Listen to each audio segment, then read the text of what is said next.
The long raw bar is firstly cutted off to shorter shafts, since it is usually longer than a single 2/0L, which is done by the cutting off machine, a special cutting equipment. By adjusting the vernier calipers on the cutting machine, the bars are cutted into shorter shafts by grinding wheels contain diamond particles. The shorter shafts are ground by sinterless grinding (NG) machines. For batch production, the sinterless grinding can usually be carried out continuously and automatically. Chamfering is made to avoid sharp edge on the ends of the shaft, which may lead to injury.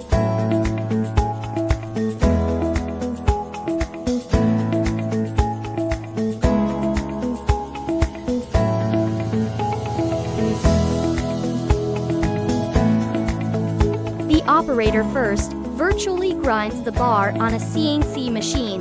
The probe of machine will detect the outer diameter and end face of the bar so that the end face beating is within a controllable range. According to the drawing, after the grinding wheel is adjusted, the bar will be finely ground and the chip groove will be ground on the bar.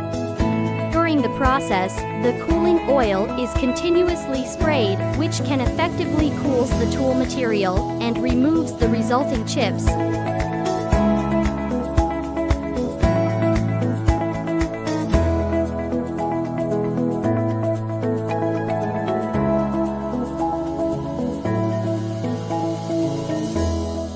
Virtual grinding is carried out before the grinding to double-check if the grinding wheels are correct to avoid unpredictable risks.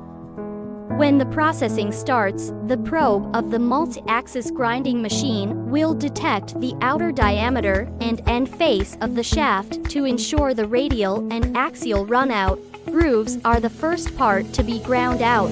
Coolant is continuously sprayed into the grinding area to remove the powder and heat generated in the grinding.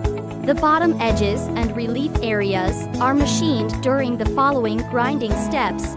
The carbide shaft becomes a real drill after taken out of the multi-axis grinding machine. The drill is visually inspected under microscope to avoid any visible defects.